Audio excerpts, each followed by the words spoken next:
the current trends in the United States, more specifically having to deal with the religious inclination of the sexes. More and more statistics and surveys are finding that younger men and men in general are flocking more toward evangelical churches, and in many instances, they're going to mainline churches. So, this is reversing a trend that has happened amongst the baby boomers for some time now, where religious affiliation was dropping, more particularly amongst evangelical types and mainline types, Catholics, what have you. So young men are now returning to churches. But interestingly enough, alongside this trend, we are finding the surveys, the studies are demonstrating that younger women are increasingly becoming more liberal, and especially the young cohort are now turning toward witchcraft. Yes, toward witchcraft.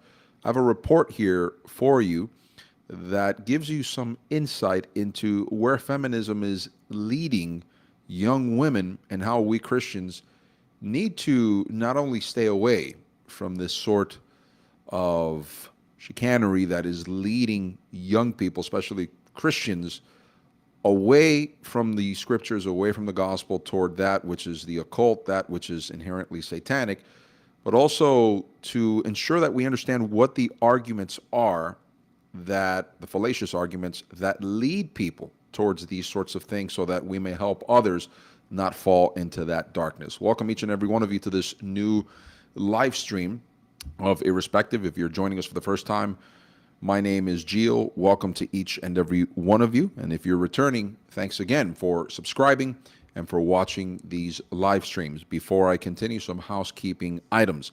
If you have not done so yet, we would highly encourage you to subscribe, to smash that notification bell to be alerted as to when we post videos and go live, which is continuously. It is constantly Wednesdays, 8:30 p.m. Eastern Standard Time, and on Sundays at 10:30 a.m. Eastern Standard Time. Do not forget to click on that thumbs up button if you enjoy our content, so that the algorithms were to notice that there is organic interest in our content and would begin to suggest it to others. Another way to help us spread the word is to share our content with others. If you would be so kind, please do so beforehand. Thank you for those of you that have been doing so, and for those of you that will share our content. Do not forget that you can interact with us in the chat. Place your questions, your comments in the chat, whether you're watching this on Rumble, on X, or on YouTube, to interact with me whilst this live stream is ongoing. Don't forget to donate. It helps us to keep the lights on here on or in Irrespective. There is a QR code in the upper left-hand corner of the screen that you can scan. Conversely, there is a link available to you in the description box underneath the video player that you can follow as well. Lastly, follow us on the socials. On X, our username is @Irrespective77, and on TikTok, you can find us @TheIrrespective is the username on TikTok. My beloved wife sent me this article, which was posted on zerohedge.com, and I think they do a fantastic job of demonstrating inherently what the problem is with feminism. Now, allow me to say this before I continue reading the article and I intersperse my comments in the middle of reading this article for the audience. A few people have pulled me aside throughout the years in many different ways, figuratively and literally, and have told me that I tend to focus way too much on the problem, on feminism in and of itself. They say that I have this almost obsessive focus on the matter, and it has to prove, they say, by their metric, which undoubtedly is subjective, that I am somehow obsessed with the matter, and I have this glowing issue, as it were, or ever-growing issue with women in particular, and so on and so forth. Let me say this. First and foremost, that argument is not only specious, it's downright ridiculous. I have considered myself for a long time, and I think that's been my natural inclination for many years, to be a Christian polemicist. Some people, when they hear the term polemics, they are automatically either enraged or they're scared off because they think that's troublemaking. And no, a polemicist is not looking to make trouble. A polemicist is looking to look at internal critiques within Christianity itself, not of the faith, but of the way that people practice or interpret Christianity, especially when it deviates from what the text teaches. One of the things that continues to be a problem in many churches nowadays is the adoption of feminism, especially when it so clearly contradicts, it goes against what the Bible has to say about the hierarchy that Christ has established over his creation, specifically the hierarchy where man is the head of the household, woman is subordinate to him in the building of the family, et cetera, et cetera, et cetera. Now, of course, one of the main reasons that this issue has to be tackled from different fronts is to demonstrate to Christians that have adopted feminism, which, like I said before, inherently contradicts what Christianity has to teach on the matter, is to demonstrate that the people who promote these things are, first and foremost, against God's design. Number two, they are rebellious against God's order and his laws. And number three, inherently promoting something that is satanic. Now, when you say this to a few Christians, they will laugh you off as if to say that that is a ridiculous notion. There's nothing inherently satanic about it. Some will say secular, yes, but satanic, no. When they actually have a huge blind spot when they ridicule the position. When you talk about something secular, you're in essence speaking about something that is without God. That is the literal definition of what secular means. And as I've stated before, and this is proven by nature over and over again, nature detests a vacuum. If you're going to dismiss God from the very thing that he created, then guess what? Evil is going to take his place. This is what Satan does. So it doesn't matter how much you try to dismiss or mock the idea, which there's something to be said about Christians or self-avowed Christians who mock the idea of Satan operating as such.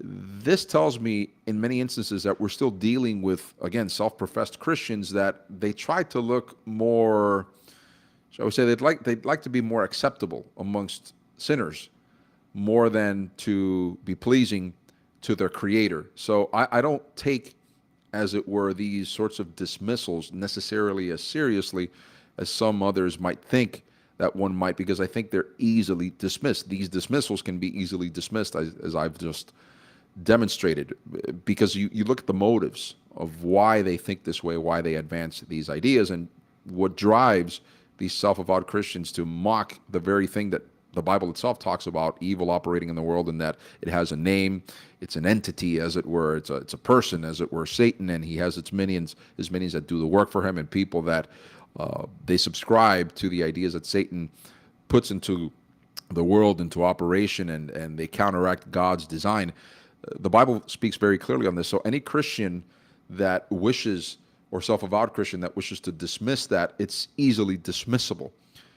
But having said all that, I think it's important to note that one of the branches of the ideas or doctrines that run against what the Bible has to teach on the matter of the placed hierarchy created by Jesus himself. John tells us, by the way, when I say Jesus creates everything, he is the creator. It says that nothing that exists could exist without Jesus. He is the creator. Everything is by him and for him. Nothing that is created now would be created without Jesus. That is what the Gospel of John and other texts in the Bible tell us very clearly. So if God establishes an order for humanity, we ought to follow it. He is the creator. But rebelliousness, sin nature, being what it is, it will manifest itself in many different ways. Feminism is one of those branches.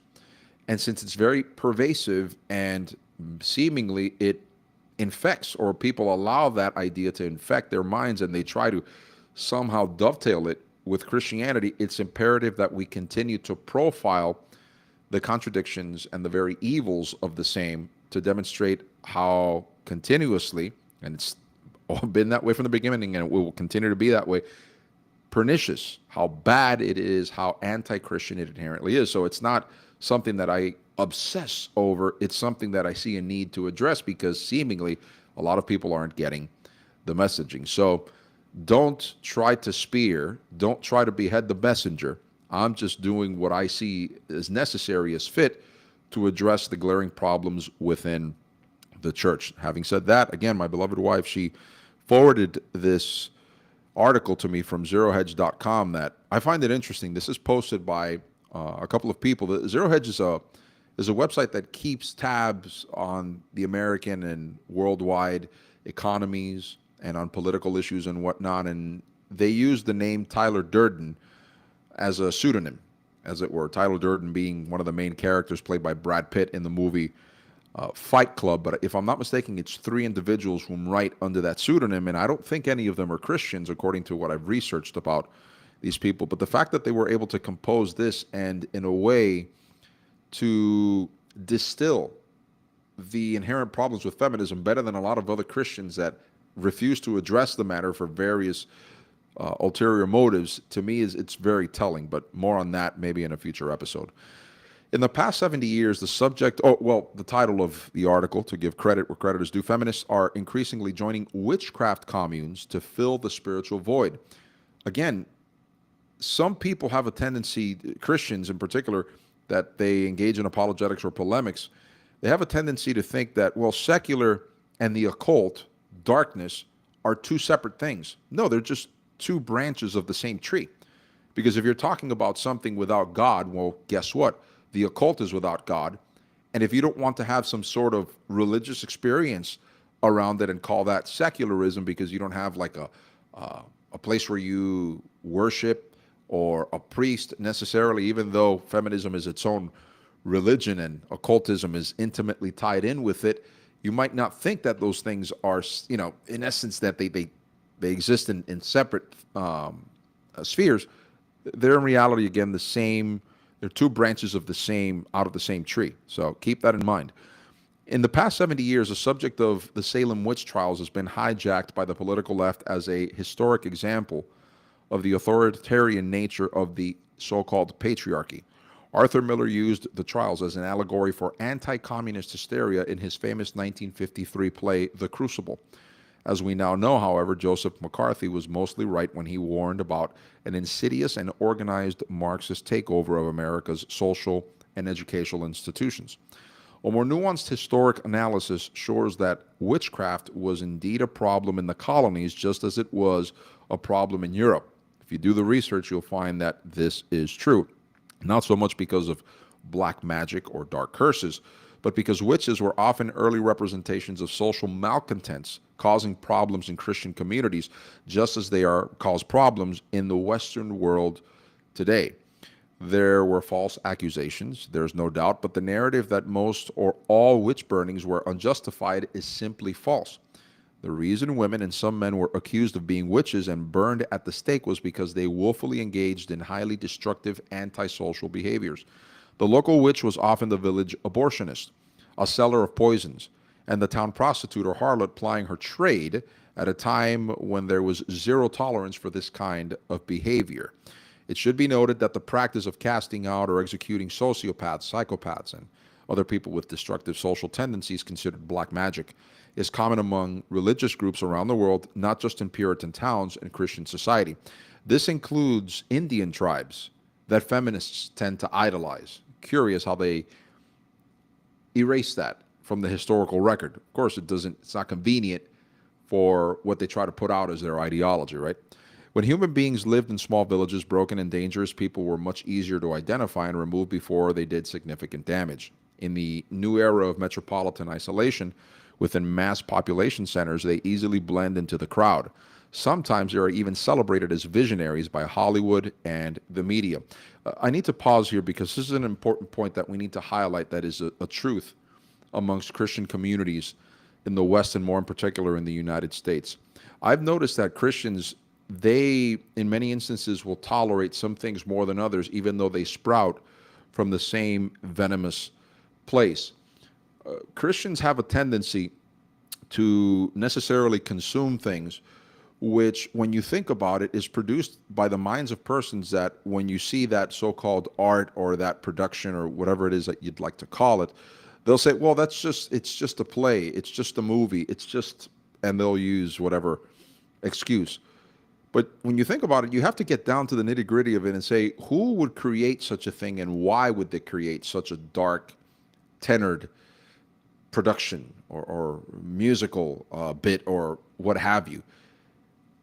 But at the same time, you'll have Christians stating things such as, I stay away from witchcraft because it's very clear that the Bible is against everything that is on the occult. But then you bring this up to certain persons and you say to them, but wait a minute. So then you have to ask yourself the question, why then would you don't have a problem with this under the guise of it's just art, but then you don't ask yourself the question, who is producing this concept? Now, if you also think about this with respect to ideology, talking about feminism, dovetailing that into what we're talking about, a lot of the so-called pioneers of feminism were inherently tied into the occult. We're talking about women that advocated for Hinduism, pagan practices, witchcraft, things of the nature, especially when the counterculture, the hippie generation, as some have known them, in the 1960s,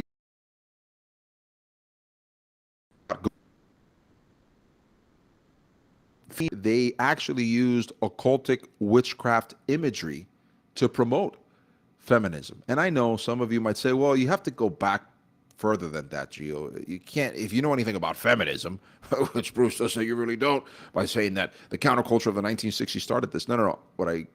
Let me be more specific. It brought that to critical mass. I understand there was first wave and second wave feminism. I get all of that. But in the 1960s was when all of these ideas, including feminism, really, really began to hit critical mass.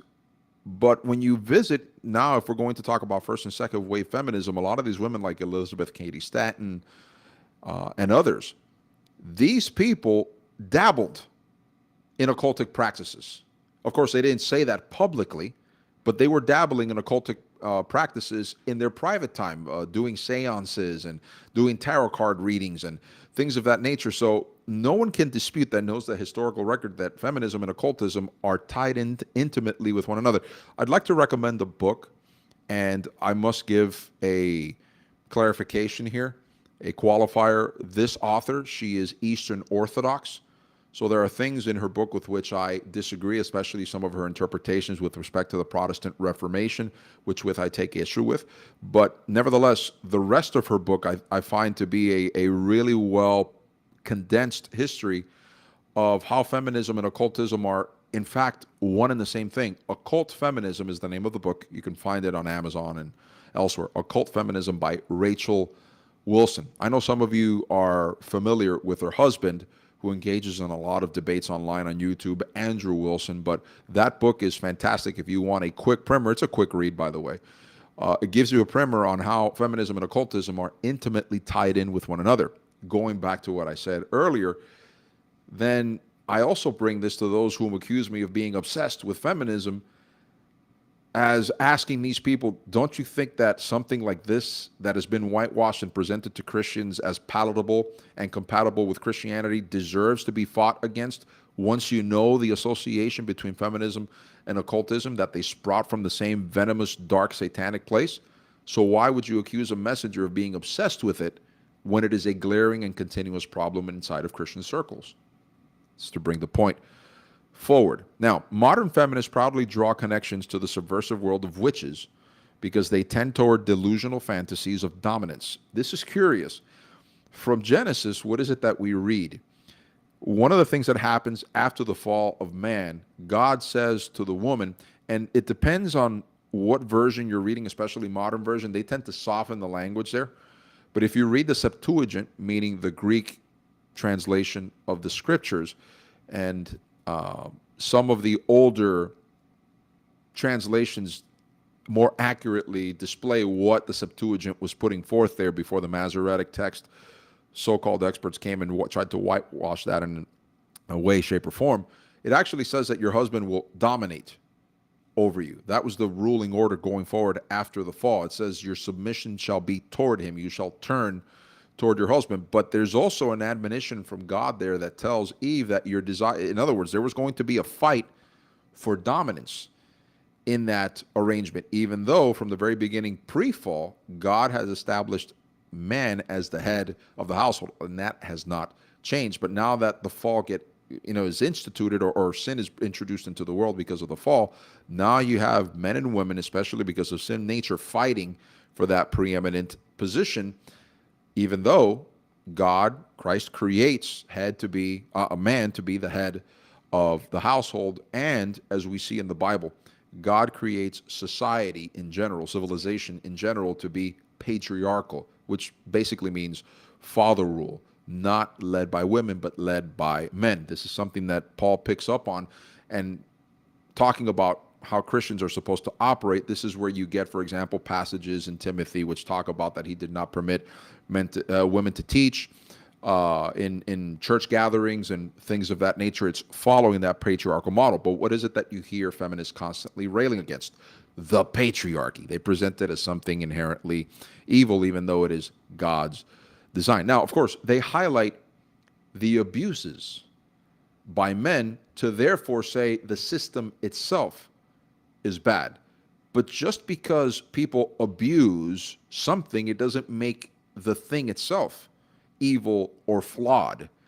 That just means that the person engaging in that, especially if it is righteous, if it is good, if they abuse their authority, we don't suddenly say of the thing that gives authority, it's illegitimate in many instances, depending, of course, on the context. But, we don't go on and say that that is somehow from the very beginning corrupted. No, what we end up saying is that that is an abuse, or that is a corruption of the very thing. Simple case in point. I don't go around saying that Christianity is evil and corrupt because you've got a Paula White going on around there saying some things that are based in lunacy. I can't say that. What I can understand by reading Christianity proper is that what she does is that she has corrupted Christianity. So her representation of Christianity is inherently corrupt because Christianity isn't corrupt. So you have to keep that all in mind here. Modern feminists proudly draw connections to the subversive world of witches because they tend toward delusional fantasies of dominance. Women, by their biological nature, lack any real ability to project power, so they fabricate notions of magical influence in their minds. Some of the most popular women's trends today revolve around concepts of New Age manifestation, which is just a modern way of believing in magic. Now, I'm pretty sure you've heard somebody out there talking about, I manifested it in my mind and it happened. You're in essence talking there about something that is necessarily occultic in its nature. It's not surprising that feminists in the U.S. in 2026 are flocking to witchcraft communes, an idea recently applauded in an expose by The Guardian. The outlet notes, quote, witchcraft retreats have proliferated across the U.S. and Europe over the last decade. The practice they're built around resists easy definition, equal parts ancient folk magic, herbal remedies, and self-soothing rituals. It encompasses everything from the spell casting done by self-directed pagans to solitary practitioners who scatter protective salts around their homes. If you buy a crystal, that's witchcraft. If you practice manifestation, that's witchcraft. The retreat boom was foreshadowed by an interest in witchcraft, which has grown since the counterculture movement in the 1960s, says Helen Berger, a Harvard Divinity School-based sociologist of religion and one of the leading scholars of contemporary paganism. Remember that this is at Harvard Divinity School. We're talking about an entity, an organization, an institution that was founded to train ministers in the gospel. That was Harvard's original call. Interesting. While it's hard to really identify a single catalyst driving women to witchcraft, Berger sees a pattern. Spikes in alternative spirituality tend to coincide with spikes in anti-authoritarianism. In 1968, for example, several feminist groups co-opted occult imagery, adopted the acronym witch, so on and so forth. The reason witchcraft appears so much to women, or appeals so much to women on the political left, is because leftist movements operate on the same value system, meaning they have no values. The problem is atheism leaves an emotional and spiritual void, leaving people desperate for answers to questions that scientific explanation does not satiate. The occult promises proper answers to people, but without all of those nasty rules and responsibilities commonly attached to Christianity. It's kind of curious because when you look at Christianity, Christianity has a set of rules, has a set of guidelines even to understand certain things and which proper course of action to take, because it has standards, it has rules, it has, I hate to use the term laws, but it has standards. But curiously enough, you've got the rebellious spirit here that is there from the fall and on manifesting itself continuously against God. See, the article is trying to look at this not necessarily from a Christian perspective. It's trying to look at it from a what they would call an impartial perspective, from an outsider looking in. But I'm reading this, and I'm hoping you're catching the same thing. And I'm reading that what feminism attracts are women that are inherently anti-God, and that occultism, in essence, gives them another avenue by which they can legitimize their hatred against the hierarchies that God has built into creation. That's what I'm reading. I hope you're reading the same. If you don't, please let me know. But that's what I'm reading in all of this. It continues. In other words, witchcraft is a religion for people who think they are above moral obligation. People who think they can revolt against the natural order. It's, in a sense, that is true. In this way, witchcraft and feminism are fundamentally the same thing. The Guardian continues, quote, Claret, I don't know who Claret is, but evidently it's some sort of feminist witch, hosts at least 2 witchcraft retreats a year in Savannah, Georgia, and Salem, Massachusetts. Those are interesting places, aren't they? Interesting choices that this person chooses to engage in these retreats. Prices run anywhere from $2,700 to $5,200 to attend. Boy, these people really know how to milk their so-called secret knowledge, don't they? She says women are searching for something beyond the slumber party Ouija board rituals that loosely inspired her retreats in the first place. The patriarchy is not good for anybody, she says, men or women. Claret says women have been inherently drawn to witchcraft spaces after being demonized or called hysterical or stigmatized. So let me see if I understood. If a woman overreacts, if a woman becomes hysterical, her reaction is to run to something satanic? Is this what she's saying? Then wouldn't the term hysterical necessarily even fall short from describing this person's reactions or actions? We're so effing sick of it that we're going to do things our way, whether you call it crazy or not. So she's trying to disprove the stereotype whilst actually proving the stereotype.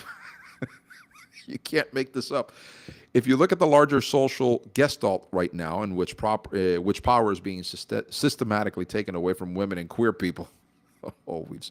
The traditional witches, I say always because they always seem to include those with deviant sexual behaviors in their group. What is it with these people and the LGBTQers? It's very strange, in which power is being systematically taken away from women and queer people. But I thought, you were a woman, hear you roar. I thought you were just as powerful as men are. So why is the so-called patriarchy taking away your power if you're so powerful? If you can have access to these incantations and these witchcrafts, and you have power of the occult in your hands, at your fingertips, why can't you stop the power being taken away from you? I'm just asking questions. But listen to this, because this gets even dark in tenor. And it shows you the spirit under which these people operate. And then again, you have to ask the question, if these are the people guiding this so-called movement, that why are Christians saying that this can be part and parcel with Christianity? If you look at the larger social gestalt right now, in which power is being systematically taken away from women and queer people, the traditional witch is the opposite of right society, says Sabrina Magliocco. I think that's how you pronounce her name, a professor of anthropology and religion at the University of British Columbia and a former Guggenheim Fellow. Remember, these ideas are reaching at the university level. It's no surprise that Christian parents are sending the kids to university, and they're asking themselves, how are my kids coming back to me now? My little girl, who I thought, she sang in Sunday school, "Yes, Jesus loves me," is now coming back playing Ouija board and doing these incantations. What is going on here? She continues, but if right society is depriving women of rights, is excluding women, is saying that it is perfectly fine to sexually abuse women, that there aren't, which, by the way, who's saying that? Especially in a day and age when women themselves are so easily selling themselves out in the public sphere. I mean, you can't have it both ways. You can't go around selling yourself as an instrument for someone else's sensuality, and then when a person takes you up on the offer, say you call that sexual abuse. Come on now. It's a contradiction. She says that there aren't going to be any consequences. Then maybe the opposite of right society is aligning with the forces of justice. This woman is inherently calling Satan and his demons, his minions, the forces of justice. I keep telling you people, I'm not obsessive. I keep telling you, take them at their words. These people are anti-God. And these are the types of ideas that women and men in Christian circles are allowing to infiltrate the churches. It ends by stating it's impossible to distinguish between the political rhetoric of modern witchcraft and feminists. They are symbiotic. Fantasies of victimhood usually coincide with societal expectations. Liberal women see basic laws, social norms, and meritocracy as oppressive. But really, they are narcissists who refuse to accept that the entire world does not revolve around them and their wishes. This is who witchcraft appeals to. The wider implications are serious, and not because these women have any real magical powers. Rather, feminism, I'm not going to say that these women have any magical powers, but I am going to say that the occult is there and it can be accessed. If there's one thing that the Bible is clear about, among other things, is that if you ask Satan for him to use you, he will. And in many different ways, by the way. Demonic possession, what have you. You leave the door open, he will take it. So, again, like I said, the article writers are looking at this from a so-called neutral perspective, but I'm going to give you, as it were, the Christian angle on all of this.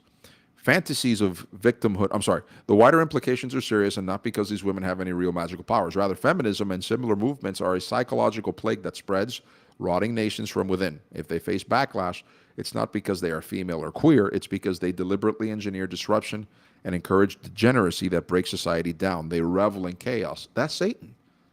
That's Satan. If you read that, and you heard it correctly, that's Satan. Satan upends God's created order. That's what he does. The witches of, and therefore feminism is a branch of Satanism when you think about it. The witches of old were burned at the stake for such behaviors which the patriarchy kept in check before they infested the greater community. Feminists are lucky that they're only mocked or shunned in modern times. I think the first order of business is, if you've accepted in any way, shape, or form the premises of feminism, then you need to repent. That's number one. And you need to return to the hierarchy in the created order that Christ has created and submit to that, whether you're a man or a woman. Because I know males that call themselves feminists. You are inherently adopting a very idea that is satanic in nature, that seeks to overturn the created order by God. The created order, by God. So you have to repent of that. Number two, once you understand this evidence is there, then you have to share it with other people also, so that they can get out of that darkness and they can apologize, of course, they can repent, they can turn from their wicked ways, and they can put themselves in a position now where they are obedient to God's order. And let me tell you something, the results are always going to be stark. Why? Because if you follow God's order, you're going to have peace, you're going to have unity, because that's part of the created order. When God said it is good, in essence, he's creating something that is good, it is perfect, it is beautiful. And that which is good and perfect and beautiful inherently has unity built into it and peace. Why do they call Jesus? Why is Jesus called the Prince of Peace? He created everything. So guess what? If you follow his created order according to the T, according to the way that he establishes it, peace and unity are inherently there. But if you try to introduce a system that, under the guise of we need to create certain or rectify certain wrongs, but at its root, you have darkness like feminism has, then guess what? Inherently, it's going to be at odds with God's created order. So I would encourage you that if you haven't followed this up until now and you find error in your ways, that you repent of it and turn away from that and do things according to the biblical fashion, the Christian way of doing things. For those of you that have seen this malady for what it is for some time now, you need to communicate this message to others that are trapped in it. A lot of Christians functionally operate as feminists, whether it be men or women. Men need to be encouraged to stop trying to appease the selfish desires of many women within the church. Many women that are feminists, in essence, within the church. That needs to stop. If they fulfill the roles as patriarchs, proper patriarchs, the way that God has established the order, then you don't have this disorder, this chaos within families, within churches, within communities. Gio, but what about confronting these women? Well, Jesus already gave us the model for this, folks. It's in Matthew 18. Problem is, a lot of churches don't want to implement it because they're scared of a bad opinion, a bad Google review. Are you kidding me? If a person is not submitting to proper church discipline, then you simply say, this church is not for you. You need to leave. Because they are causing division. One of the things that I thought was an abomination to God, according to what we read in Proverbs, is a person that causes dissension. But a lot of churches, they germinate this sort of thing by allowing these people in their midst instead of correcting them. And if they won't accept your church discipline, simply stating them, you can't, you don't belong here. You don't belong in these circles. We need to reach back to those tools that Christianity proper gives us to make sure that we keep the peace and we keep the order inside of our churches so that we don't fall prey to these systems, these demonic systems like the world has fallen prey to. The world is one thing. One expects the world to fall into these things, but Christianity should not be practicing these things, should not allow these things in its midst, even in whitewashed fashions. A little leaven leavens the whole lump. It's a Christian principle that we have to live by. So I hope that this information has given you a nice starter from which to understand one of the reasons that we put such an emphasis on focusing on how evil inherently feminism is, because of the rotten nature that propels it, which is simply to be against Christ's created order for man, for women, for families, for society, for civilization at large. I hope this information helps you. Many thanks to those at Zero Heads that wrote this. And again, please remember, if you have not bought that book, I'm not making a penny from it. It's just a personal recommendation. Qualifier included, as I mentioned earlier, Occult Feminism by Rachel Wilson. It's a really, really good book. That's all the time I have left for this edition of the live stream. For those of you that watched the whole thing, thank you for sticking around. Please do not forget to subscribe if you have not done so. If you're watching this on X, YouTube, or Rumble, doesn't matter. Subscribe. Hit the notification bell to be alerted as to when we go live next, which that's available to you on YouTube and on Rumble. We go live on Sunday. That'll be our next transmission, 10:30 a.m. Eastern Standard Time.